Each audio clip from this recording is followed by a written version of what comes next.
Don't be afraid of the dark. Just relax and let the darkness fall over you.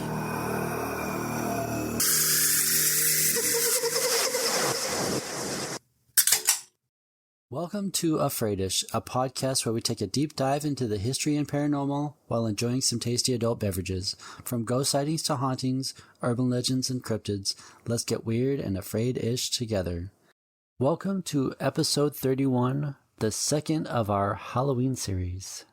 I'm Paul. And I'm Ashley. Hi. How are we doing?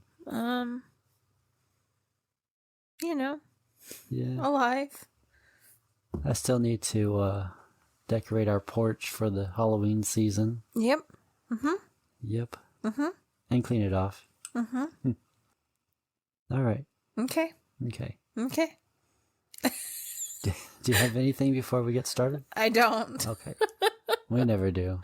No. Just, whatever. Oh, what are you drinking? Oh, yeah.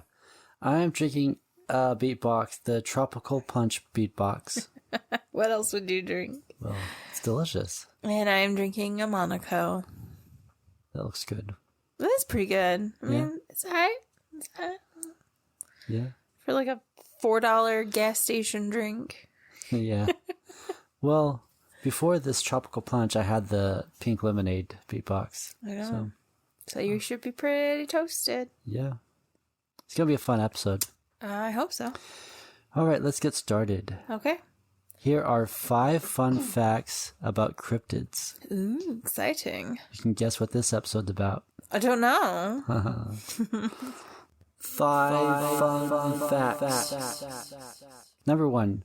The term cryptid was coined in 1981 by zoologist John A. Keel to describe any animal that has been claimed to exist but has not been scientifically verified.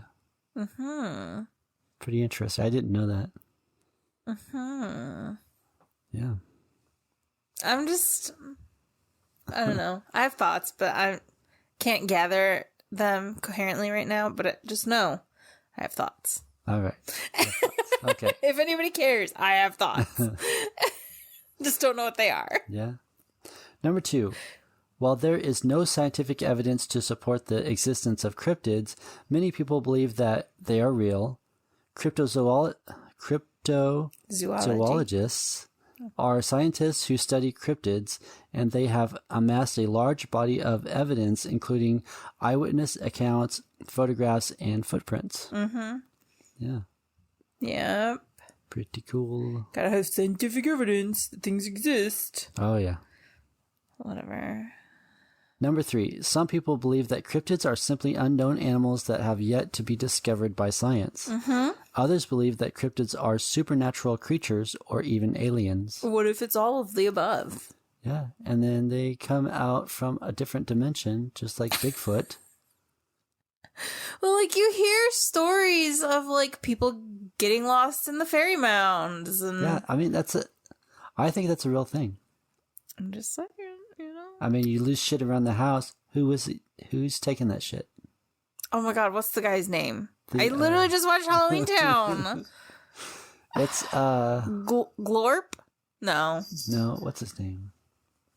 If anybody's seen Halloween Town, there's a guy that has, like... Where do lost things go in Halloween Town? Gort's house. Gort's house, yeah. Thank you, Google. Anyways. Okay. They either go to Gort's house or... A fairy mound. Or a fairy mound. Or... A she. Something takes them. I don't know. Number 4. Some cryptids have been featured in popular cultures such as Bigfoot in the Harry and the Hendersons movie and the Loch Ness Monster in the movie The Creature from the Black Lagoon. I love Harry and the Hendersons.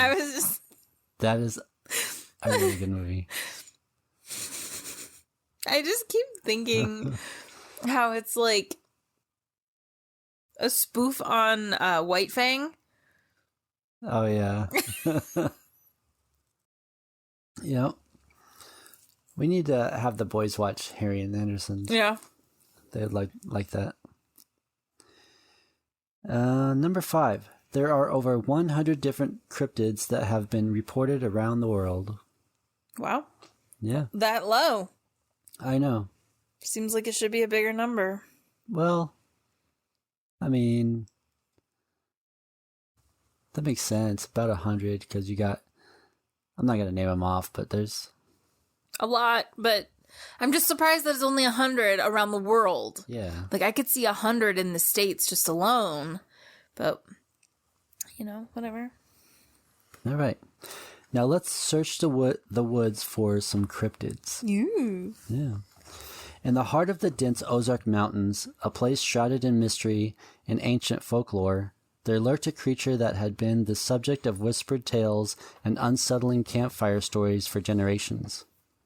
It was known as the Ozark Howler, a.k.a. the Nixa Hellhound, a beast whose very name sent shivers down the spines of those who dared to speak it aloud. The Ozark Howler legend is a folk tale about a mysterious creature that is said to live in the Ozark Mountains region of the United States. The creature is typically described as a large wolf-like... Oh my god.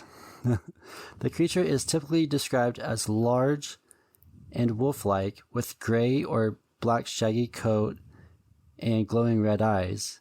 It is also said to have a piercing howl that can be heard for miles. Wow. The Ozark Howler is often associated with death and misfortune. Some people believe that hearing the creature's howl is a sign of imminent death. So like a banshee. Yeah, basically. How far does this date back? Did you say? Did I miss that? I'm not sure. It's just like folklore from like... From how long ago? 50 years? 200? 300? I'm guessing 5,000 years? However long people have been in the Ozarks. Like... White people or... Probably from native... That's... peoples. Is there confirmation? No, these are cryptid stories. Okay. I don't know. I'm sorry. I'm not trying to like grill you. I was curious. Well, yeah, I mean, I've read... I don't know how true this is, but I've read like some stuff about how the native people from the Ozark area told these tales, but it's not... Is that... like... Is it true, or is it just like, oh yeah, I heard a Native American legend about my great-grandma who was a Cherokee princess told me once. It's just like, are cryptids actually real? Yeah. But that's what I'm asking. Like, I don't know. It's just said, there's stories. You didn't... I tried to look, it's just... Okay, fine. Okay. Articles saying... Okay. It could potentially be from native... cultures in the Ozark area. Okay. I don't know. Where was I? It is also said that to have a piercing howl that can be heard for miles. The Ozark Howler is often associated with death and misfortune. Some people believe that hearing the creature's howl is a sign of imminent death.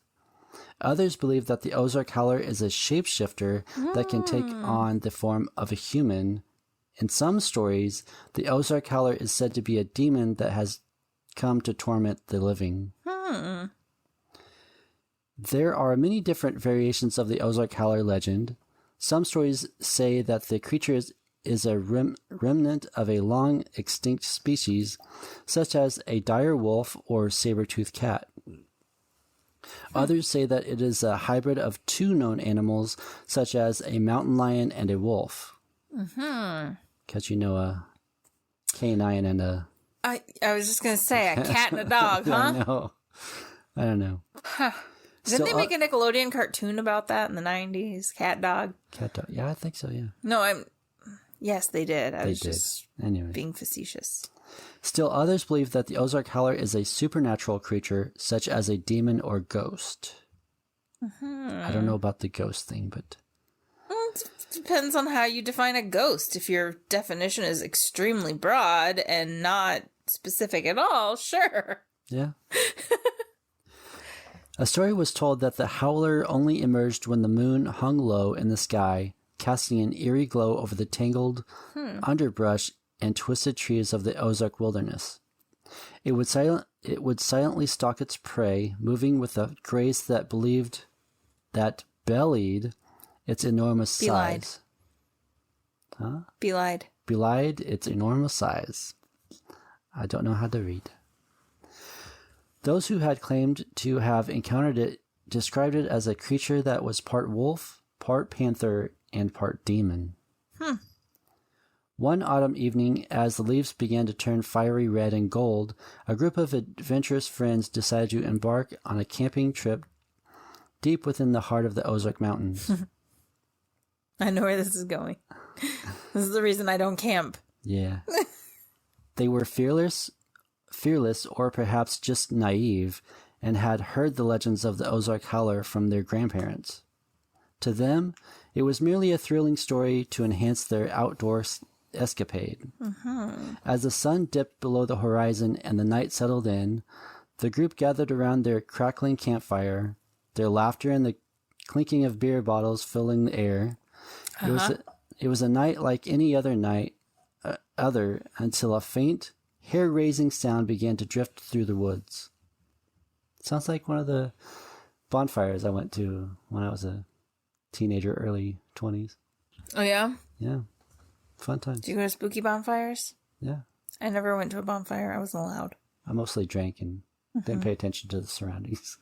That's a recipe for safety, huh? Yeah. Wow. Anyways. Golly gee. At first, they dismissed it as a trick of the wind or the distant cry of a coyote, but the howling grew louder and more sinister with each passing moment. The campfire's glow flickered and waned, casting eerie shadows that danced across the trees. As the campers exchanged nervous glances, the howling reached a fevered pitch, vibrating through their bones. The once bold adventurers now felt a chill of dread that clawed at their hearts. They realized that the legends of the Ozark Howler were not mere stories, but a terrifying reality. Panicked and trembling, they scrambled to extinguish their fire, hoping to hide in the cloak of darkness. But it was too late. Emerging from the shadows was the dreaded Ozark Howler, its enormous form illuminated by the faint moonlight. It stared at them with its burning eyes, a grotesque fusion of feral power and malevolence. Frozen in terror, they could only watch as it let out one final bone-chilling howl that seemed to pierce their very souls. Then, as swiftly as it had appeared, the howler retreated into the depths of the forest, leaving the campers shaken and traumatized. The legend of the Ozark Howler had become all too real for them, an encounter they would never forget. From that night on, they became the bearers of a chilling tale, a first-hand account of the fearsome creature that roamed the Ozark Mountains. Sure, Jan. Yeah. You mean to tell me that you went camping, met the Ozark Howler, and it just fucking left you alone? Yeah, I mean, maybe it was the number of the campers, and I don't know. Maybe they fucking made it up. These are just... Why do you gotta poo-poo on my tails? Come on. I'd believe it more if it was like, and it ran off with one of our fellow campers, and we never saw him again. Maybe I should have added that part. I don't know. It took Kenny, okay? It took Kenny. It killed Kenny, goddammit. Oh my god. Anyways, alright. Here is a more popular story of the Ozark Howler legend. The Ozark Howler and the Lost Hunter. There was a hunter who went into the Ozark Mountains to hunt deer. He got lost in the woods and wandered for days. One night he heard a loud howling sound. He had never heard anything like it before. The sound was so terrifying that he hid in a tree. The hunter stayed in the tree all night listening to the howling. In the morning, he climbed down and started walking again. He walked for hours, but he couldn't find his way out of the woods. One night the hunter heard the howling again. This time it was closer. He climbed into another tree and hid. Don't you have a gun, pal?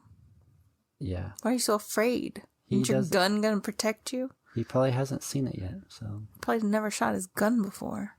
Calm down. The howling got louder and louder. The hunter is so scared that he could barely breathe.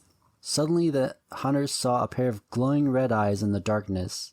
He looked up and saw a large, wolf-like creature with shaggy black fur. The creature opened its mouth and let out a blood-curdling howl. The hunter was so scared that he fell out of the tree. He ran as fast as he could, but the creature was faster. The creature chased the hunter through the woods until he finally collapsed from exhaustion. The creature stood over the hunter and opened its mouth to attack, but then, just as the hunter thought he was about to die, he heard a gunshot. The creature fell to the ground dead. The hunter looked up and saw a man standing over him. The man was a ranger who had been searching for the hunter since he went missing. The ranger told the hunter that the creature he had seen was the Ozark Howler. He said that the Ozark Howler is a dangerous creature that is known to attack humans. The hunter was grateful to the ranger for saving his life. He never went hunting in the Ozark Mountains again. The Ozark Howler legend is a reminder of the dangers of the wilderness and the importance of respecting nature. It is also a cautionary tale about the dangers of getting lost in the woods. I'm just curious. This is a question that has really bothered me. Where do people go hunting? I was given the impression that you have to know someone who owns land that will give you permission to hunt on their land. You can hunt on public land. You can. Yes, but... I'm not allowed to take rocks home from public parks, but people can take dead animals home from public parks that they shoot in public parks. They have, like, deer tags and licenses. Oh, I get that. To do so. So can I get a license to take rocks and sticks home? Oh my God. I'm just being a brat. Chill. No, but you can hunt on public land. Yeah, if you have like the proper licenses and tags. I didn't know that. I didn't know that you could do that. If you do have friends with private land, yeah, you can hunt on their land. Because I was like, why are you going hunting? How are you going hunting somewhere that you don't know where you're going? Also, and by yourself. Like, that's not very smart. That's not responsible gun ownership. I mean, people around here are so dumb. They go hunting on their own all the time. That doesn't make, that's not safe to me. Period. People do it all the time. I don't know. You shouldn't do it all the time. That's not safe. That's not common sense. That's how you get lost. That's how you thin the herd, woman. Okay, well, say the quiet part out loud then. Sorry. All right. Here's a cryptid I've never heard about. The Moss Man. Oh. Not Mothman. Moss. I heard Man moss. Is a cryptid or legendary creature that is said to inhabit the swamps and forests of Florida. I mean, if you were going to find a moss man, that's where I was thinking is either Florida or Louisiana. Yeah. It is described as a tall humanoid creature covered in green moss or foliage rather than hair.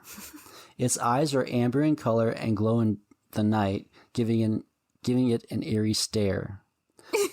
The legend of the Moss Man may date back to the 1500s when indigenous tribes around the Crystal River area passed down stories from seeing a large creature covered in moss with eyes that burned like fire. More recently, there have been numerous reports of people seeing a large biped covered with foliage and shining amber eyes. There are also many different stories about the Moss Man, but one of the most popular is that it is the spirit of a Native American princess who is ravaged. I didn't use the other R word. Oh, okay. And killed by Spanish conquistadors. Mm-hmm. Her spirit is said to have infused the vegetation of the swamp, creating the Moss Man. Mm. Another story is that the Moss Man is a witch doctor's creation, brought to life to kill any remaining Spaniards in the region. Oh. Still others believe that the Moss Man is simply a Bigfoot or other ape-like creature covered in moss. Mm-hmm. Could be. I mean, so my first initial thought when you described a man covered in moss and foliage, I was like, oh, it's like a camouflage suit. Yeah. Like, that's exactly a camouflage suit. Yeah. Like, what if it's just like a ghost of a Native American hunter that died hunting alone because he tripped on his bow and it? No, I'm being an asshole, but... Anyways, yeah. No, but like, what if it's a live human being who's just like, get off my lawn, and he wants to scare the kids with a moss suit? For several hundred years? Maybe he heard the legend and... Maybe. He was like, I can do that. One sighting occurred in the late 1800s. Clay County Sheriff Peeler led a posse on a search for a large man-like beast with a rank odor and covered with swamp grass. The posse never did catch up with the creature, but they did kill a few big gators. I mean, still feels like public service to me. Yeah, yeah. One of the most famous Moss Man sightings occurred in 1978. A couple was enjoying a night on the beach when they saw a human-shaped figure lying down by the rocks. They didn't think much of it at first, but then the figure stood up and stared at them with its glowing red eyes. The couple scrambled to their feet and ran away, but when they looked back, the figure was gone. All that remained was a bit of Spanish moss.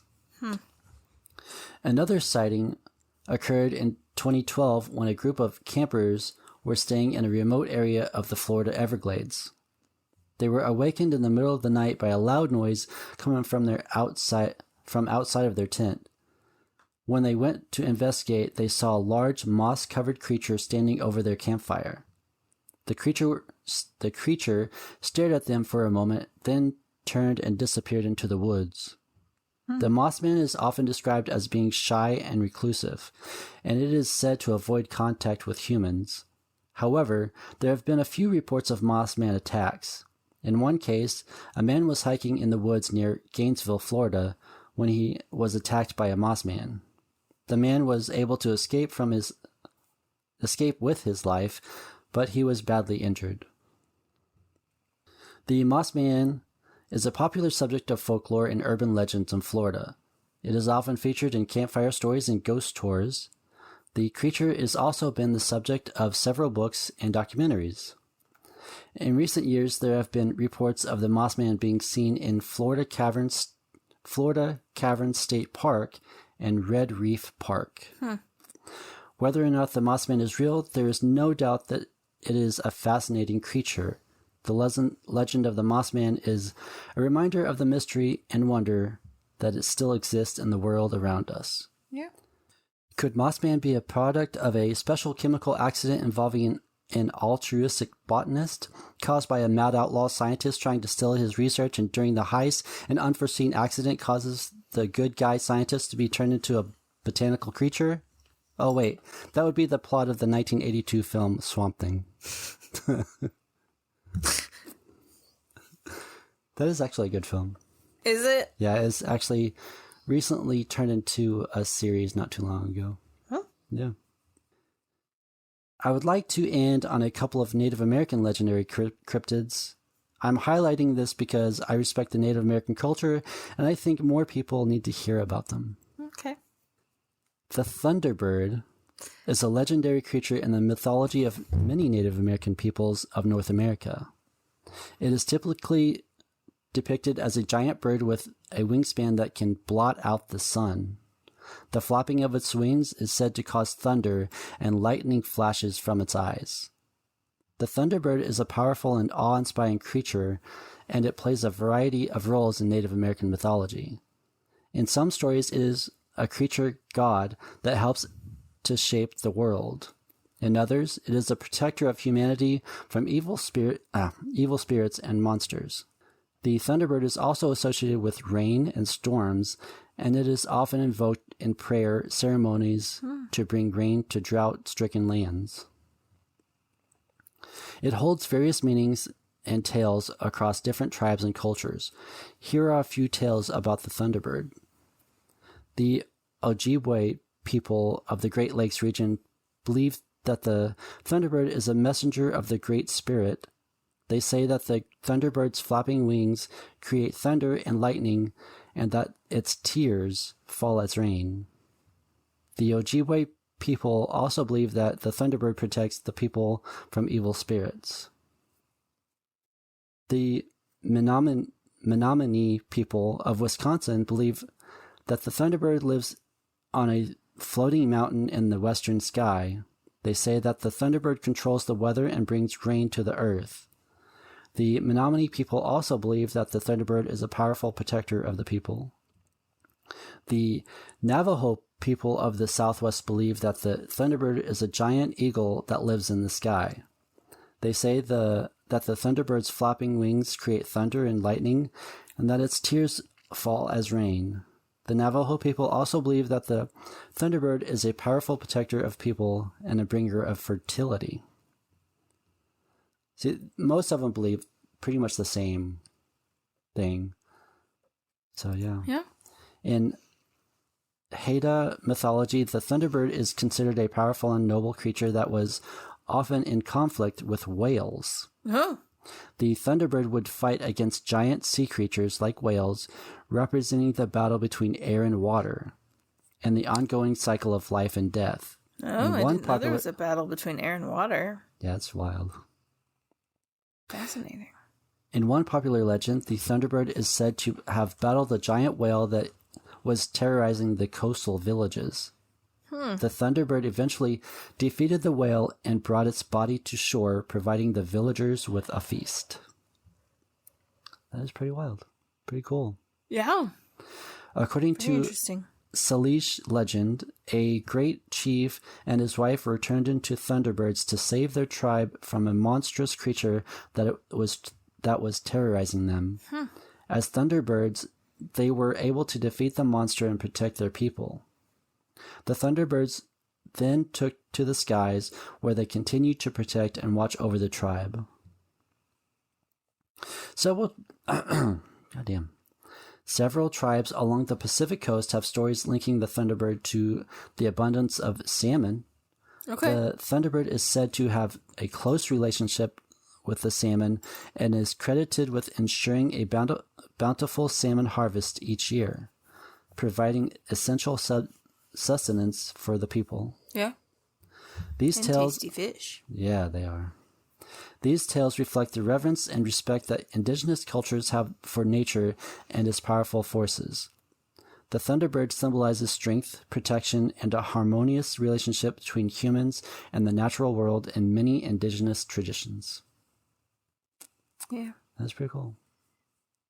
So, is a thunderbird a cryptid?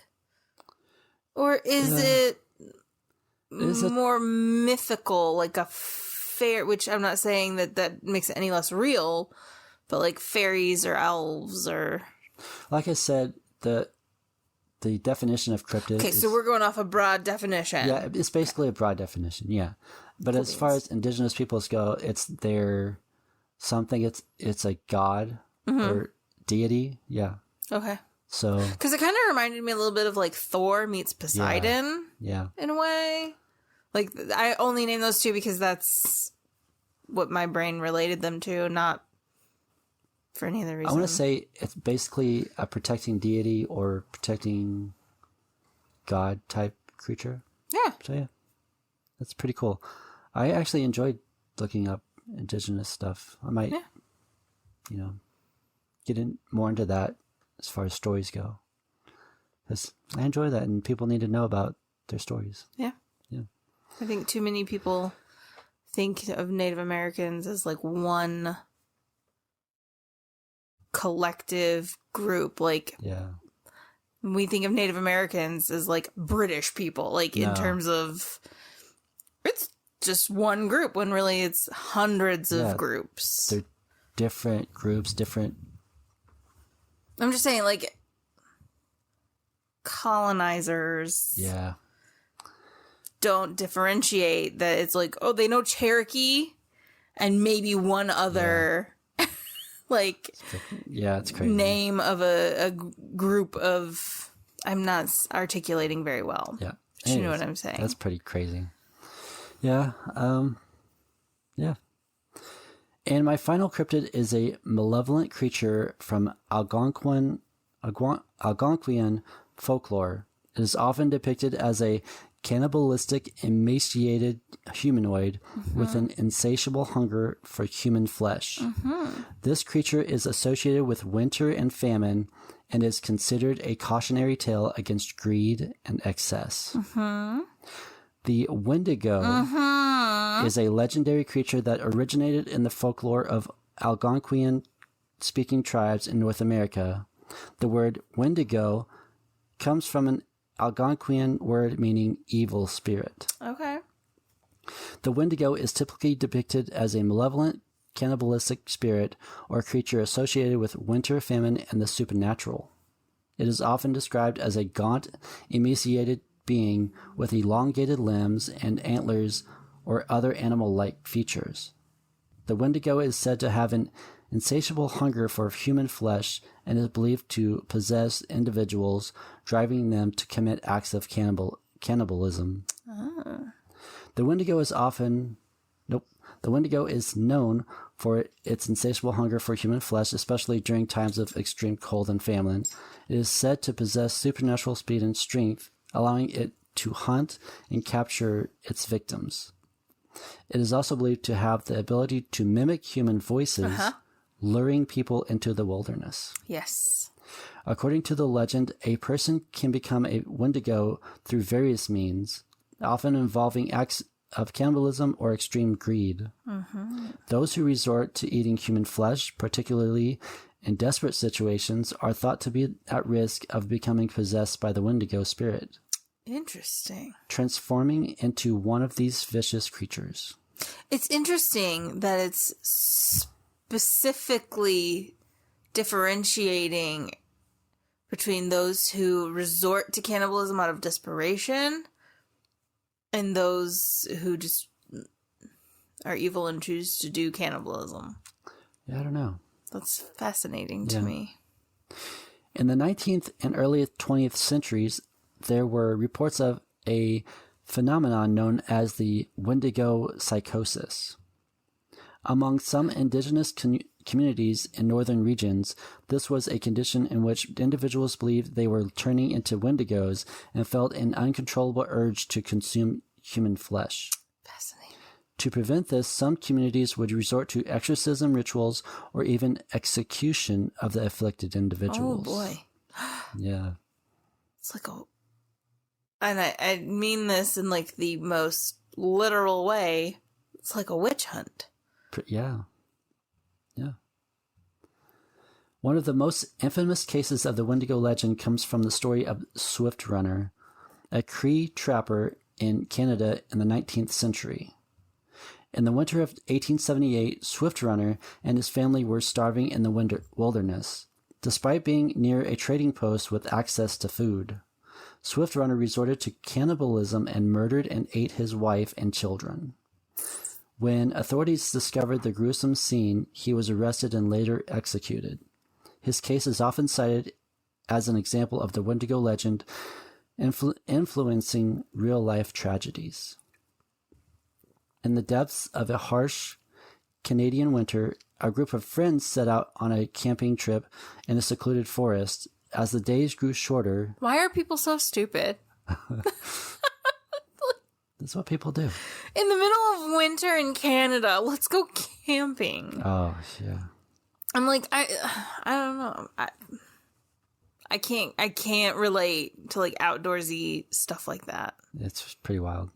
People that climb mountains, like the Everest. Yeah. No, thank you. Yeah, there are so many bodies on Everest that they use as markers. That's pretty wild. They don't use them as markers. I mean, you get to know who's there, but they can't take them down. It's too dangerous. Yeah. So, like, when you climb Everest, you know, if you die, you're a part of the mountain. Yeah. It's pretty crazy.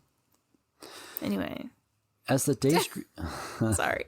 As the days grew shorter and the nights colder, they felt the eerie presence of something unnatural lurking in the shadows. One evening, they sat around the campfire sharing stories and laughter. Suddenly, a bone-chilling howl pierced the air. The flames danced wildly, casting eerie shadows. They dismissed it as a trick of the wind, but fear began to creep into their hearts. The next day, one of the friends, Tom, went missing.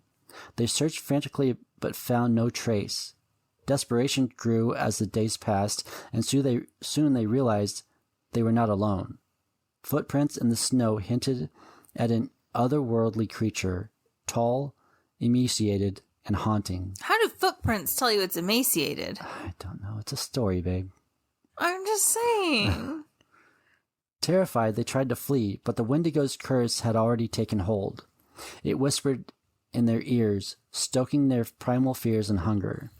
As they turned on each other in a frenzy of madness and hunger, they became the very monsters they feared. The Wendigo legend serves as a cautionary tale against cannibalism and the dangers of greed and excess. It has been used by Native American communities to discourage such behaviors and promote cooperation, sharing, and respect for the natural world. The Wendigo has made its way into popular culture, appearing in literatures, films, television shows, and video games. Its portrayal varies, with some works emphasizing its supernatural horror aspects, while others explore its cultural and psychological dimensions. In modern interpretations, the Wendigo is sometimes used as a metaphor for various societal issues, including environmental destruction, consumerism, and the destructive nature of unchecked ambition. Overall, the Wendigo is a complex and enduring legend in Native American folklore, offering insights into cultural values and fears while continuing to captivate the imagination of people around the world. If you encountered any of these cryptids, would it make you afraid-ish? Yeah. Yeah. Yeah. I mean, I'm honestly... I don't believe spirits can really hurt you. I mean, they can psychologically, I guess, if you allow them to. Yeah. Like, if you don't deal with it. But they can't really hurt you physically.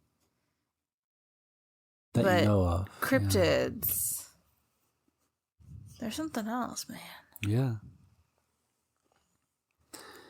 It's like, it's wild how stuff like that can cause you to, like, your emotions to change like that, to turn on other people, or to, like, I don't know how to explain it. I mean, it's kind of a classic, like, and I'm using the broadest definition here, broad strokes, demon behavior. Yeah. So, I mean, pretty wild. Yeah. So yeah, that's those are my cryptid stories for this week. Very interesting. Well, when you were kind of hyping this episode up to me, and you were telling me that there was one that I wasn't gonna like. Yeah, I changed it from the other one to the Wendigo. Oh, yeah. What was it originally? The oh my god, my mind is blank. Skinwalker? Yeah, Skinwalker. What made you go with Wendigo over Skinwalker? Just something different. Because the Ozark Howler, I feel like might be like a Skinwalker type. Oh, okay. I can see that. Yeah. Okay. So I went with Wendigo. Why did you think I wouldn't? I don't know. I'd be too afraid of Skinwalker. I always hype these up too much. No, I just... I'm curious about your thought process, that's all. Because from what I read and then what I put down, it's just a little different. Okay. So it's like, I don't know. All right. The way I put it down isn't as scary. So. Okay. Yeah, I hope everybody enjoyed that. It was really fun researching these. I'm glad you had fun. Like the Moss Man, I had no idea. I mean, it makes sense. I'm just picturing some old dude in a camouflage suit. Yeah. Which, like, there at least there was one at Relics Flea Market. Yeah. And, like, it was in a booth. I think it was near the coffee booth, but I'm not positive. I think I've seen it. Yeah. Yeah. I was like, is that a moss suit? Yeah. I think from the movie Swamp Thing, he's supposed to be like a superhero. Mm-hmm. So yeah, that's why they make it. The series is basically the superhero. Okay. Like the other superhero. I don't know. Okay. I thought it was a monster. I've never seen it, so I don't know anything. It's been since... I haven't seen it since the 90s, so I don't know. Do you know why Spanish moss is called Spanish moss? No. Because it comes from Spain? No. No, because it's native to Central America, the Caribbean, the West Indies, and Southern North America. Gotcha. But it was named Spanish moss. I almost said Swedish moss. It was named Spanish moss because the Native American, what the indigenous term for it was translated to treebeard. Oh, treebeard. Yes, but the French saw it and thought, gee, that reminds us of the beards the Spanish conquistadors wear. Huh. So then they called it Spanish beard, and now we call it Spanish moss. That's cool. Yeah. Kind of hate the name, but... Yeah, well. A lot of white people name shit. That was already named. Discover things that had already been discovered. Yeah. And rename it like ridiculous stuff. Mm-hmm. So, yeah. Colonization. Yes. Anything else? Nope. I hope everybody liked this episode. We're going to continue next week with our Halloween series, part 3. And that would be Ashley's episode. Yeah. Yep. I'll do the 5 fun facts like I did last week. And good luck. Kidding. I've already got it done. Oh. Don't worry. There's just the one after that. Oh. I need to get. So, yeah. If you have any stories or requests of anything you want to hear about or know anyone who does, please email me at afraidishpodcast@gmail.com. Email me anything, because I like to... Just email him. Just email him. No dick pics. Just email him. Calm down. Anyways. Instagram and Facebook at afraidishpodcast. You can message me there too. Tell me what haunted locations you want to hear about or any paranormal thing. Because I'm looking for more haunted locations. Yep. And I know listeners would want to hear about what they want to hear about. So, yeah. All the links for this will be in the show notes. I do have this on YouTube as audio, but not video yet. You can listen on Spotify, Apple Podcasts, Google Podcasts, iHeartRadio, Pandora, and almost anywhere you listen to podcasts. Also rate and review on Apple Podcasts and rate on Spotify. 5 stars, please. Because, you know what? That'll get me out there to have more listeners. And if I don't have more listeners, it's almost... I'm not going to say that. I was going to say it's almost almost not worth doing this, but I like doing it, so I'm still going to do it. I mean, yeah, do your hobby for you, not for other people. Yeah, even though I get 14 listens per episode. That's awesome. So, yeah, anyways, I'm still going to do this. In an oversaturated market like podcasts? Yeah, I'm still going to do this no matter how many listens I get. So, what's the best that can happen? Yeah. You can now support this show on it with a small monthly donation to help sustain future episodes. This will help with updating recording equipment and other necessities for the podcast. Then I'll get around to getting Patreon and up and running, and you can support us that way. A link for that will be in the show notes. I am about to start a merch store and would love feedback about what kind of merch you guys want. Do you want hats? You want shirts? You want sweatshirts? You want scarves? You want underwear? Socks? Hoodies? Spoons? Yeah. I'm being silly. What? Anything but You're spoons. looking at me too seriously. Underwear? Okay. You want people walking around with Afraidish Podcast on their crotches? Well. On their banana hammocks? Whatever gets the word out. I don't know. Oh my god. Exploring the unknown and mysterious is always interesting, just like trying a new flavor of an adult beverage. Like a cryptid, the taste may be unfamiliar initially, but discovering something unique and exciting makes it worth the adventure. Until next time, don't be afraid of the dark. Be afraid-ish of what's in it. Bye. Bye. Could Mothman be a product of a special chemical accident involving an altruistic botanist caused by a mad outlaw scientist trying to steal his research, and during the heist, an unforeseen accident causes the good guy scientist to be turned into a botanical creature? Oh wait, that would be the plot of the 1982 film Swamp Thing.